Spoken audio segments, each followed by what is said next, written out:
दोस्तों आज का सवाल है, मान लीजिए पत्नी ने तलाक का केस अप्लाई किया और पति कोर्ट में नहीं आता है तो क्या होगा। अगर पति ने तलाक का केस अप्लाई किया लेकिन पत्नी कोर्ट की तारीख पे नहीं आ रही तो क्या होगा। दोनों का ही सवाल मैं कमांड ले रहा हूँ। आज की डेट पे दोस्तों मैंने कल एक सीरीज चलाया था जिसमें कि मेंटेनेंस केस में अगर पति नहीं आता तो क्या होगा, दहेज केस में अगर पति नहीं आता तो क्या होगा, दहेज केस में अगर पत्नी नहीं आती तो क्या होगा, मेंटेनेंस केस में अगर पत्नी नहीं आती तो क्या होगा। सबका पूरा प्रोसेसिंग चलाया हूँ। सेक्शन 9 में नहीं आती तो, क्योंकि ये दिक्कत हर किसी का सवाल, एक कॉमन सवाल हर किसी का बना रहता है। तो इन सभी का वीडियो मैंने कल बना दिया हूँ। आई बटन में मैं टेक कर दूंगा, आई बटन में आप पूरी वीडियो चेक कर सकते हैं एंड आपको एंड स्क्रीन पे भी पूरे वीडियो मिल जाएंगे। जरूर इनको जरूर देखना, उसके बाद इस सीरीज को पूरी देखना है, क्योंकि 5 या 6 वीडियो है, छोटे छोटे 3-3 मिनट के वीडियो है। आप सभी को देख लेना, आफ्टर आपको पूरा प्रोसेसिंग समझ आ जाएगा कौन से केस में नहीं जाएंगे तो क्या उसका रिजल्ट होने वाला है। तो चलिए दोस्तों, नो टाइम पास नो बकवास, सीधा करते हैं काम की बात। मैं हूं हंस। सेकंड बात दोस्तों, कमेंट में नंबर ना छोड़े। अगर आप मुझसे ही बात करना चाहते हो, डिस्कशन पूरी डिटेल होती है, कंसल्टेशन फीस जमा करके आप बात कर सकते हैं। देखिए दोस्तों, मान लीजिए पति ने तलाक अप्लाई किया वन साइड सेक्शन 13A में और पत्नी कोर्ट की तारीख पे नहीं आती है। जब भी सेक्शन 13A में आप लोग अप्लाई करते हो, पिटीशन दायर करते हो, तो वन साइडेड होती है कि पत्नी तलाक देना नहीं चाहती लेकिन पति तलाक लेना चाहता है। अब सेक्शन 13 में सीधी सर बात है कि भाई कोई ग्राउंड होंगे, मेंटल क्रूरल्टी का होगा, एडल्ट्री का होगा, जो भी ग्राउंड है उनके पास, उसमें उन्होंने पिटीशन अप्लाई कर दिया। अब पत्नी के बाद क्या होगा कि नोटिस जाएगा। अब मान लीजिए मैटर आपका तलाक केस का सिविल केस का मैटर होता है, हमेशा याद रखिए। अब उनके पास, पत्नी के पास आपका नोटिस गया, तामील भी हो गया अच्छे से, 30 या 40 डेज के बाद में, या कभी अभी कोरोना की वजह से महीने 2 महीने 5-5 महीने में डेट आ भी रही है, लेकिन आपकी डेट आएगी। उसके बाद वहाँ डेट पे आपको जाना पड़ेगा, आपकी पत्नी को भी जवाब देना पड़ेगा वहाँ पे आके। लेकिन मान लीजिए आप भी गए, प्रोसेसिंग हुआ आपका भी, आपकी पत्नी नहीं आ रही, 1 या 2 डेट पे, 3 डेट पे नहीं आ रही, मान लीजिए मैक्सिमम 3 डेट पे नहीं आती है, तो कोर्ट के पास ये पावर होता है ऑर्डर नो रूल 6 में कि वह एक्स पार्टी डिग्री आपको दे दे। जी हाँ दोस्तों, भाई मिनिमम 3 तारीख तक वेट कर सकते हो, 3 डेट तक पत्नी का वेट कर सकते हो। उस कंडीशन में पत्नी नहीं आती है तो उसमें फिर आपके पास ऑर्डर आ जाता है, एक्स पार्टी डिग्री आपके फेवर में आ जाती है दोस्तों। उसके बाद में पत्नी के पास होता है कि वो 90 डेज में उसे चैलेंज कर सकती है हाई कोर्ट में, अपर कोर्ट में, रूल नंबर 9 ऑर्डर 13 के तहत। अब आगे का प्रोसेसिंग बताते हैं। ये रूल होता है कि अगर पत्नी नहीं आती तो पति को एक्स पार्टी डिग्री मिल जाती है।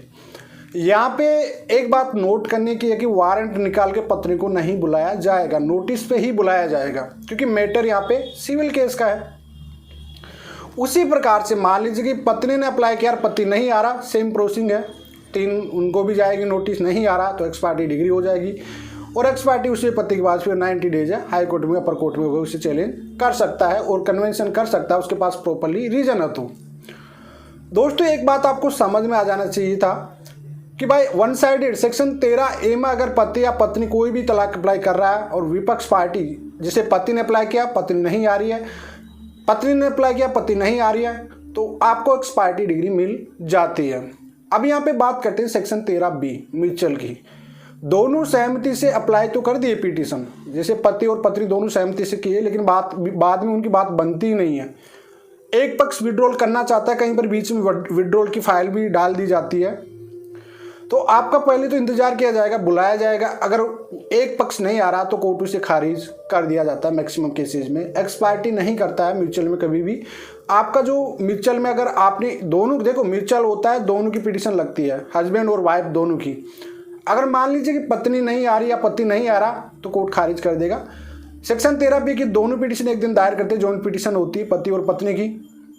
उसके बाद आपको 6 महीने का टाइमिंग दिया जाता है। अगर मान लीजिए आपका केस प्रोसेसिंग ऐसा है कि आप दोनों पॉसिबल है ही नहीं और ऑलरेडी 1 या 2 साल से आप दूर रह रहे हो, तो फिर आपका वो 6 महीने का प्रोसेसिंग खत्म करके आपको 1 महीने के अंदर भी तलाक मिल जाएगा।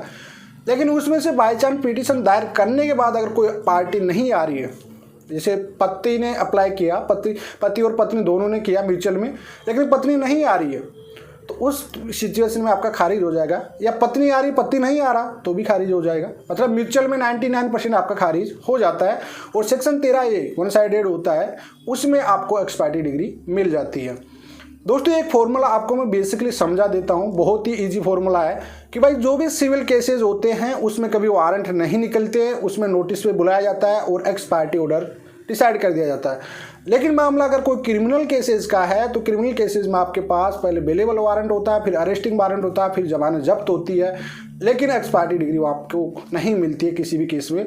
क्रिमिनल केस में पूरा कंटेम्प्ट कोर्ट, उसको सजा सब कुछ मिल सकती है, अरेस्टिंग बेल सब जब्त हो सकती है, लेकिन कोर्ट की पूरी गरिमा बनी रहती है और केस को पूरा कंप्लीटेड प्रोसेसिंग ही किया जाता है। तो आई दोस्तों आपको समझ में आ गया होगा पूरी प्रोसेसिंग में, आपको पूरी डिटेल में आपको आई बटन में जितने भी डेट पे नहीं आते हैं सबके मैंने वीडियो एड कर चुका हूं, आप एक बार डिस्कशन में भी देख लेना, डिस्कशन पे डिटेल होती है। इंस्टाग्राम को फॉलो जरूर कर लेना, इंस्टाग्राम पे लाइव आते रहते हैं दोस्तों आप लोग, और मेरा सेकंड चैनल भी है उसका भी डिस्क्रिप्शन में लिंक होता है, उसे भी जरूर सब्सक्राइब कर लेना। चलिए आज के लिए इतना ही, जय हिंद, वंदे मातरम।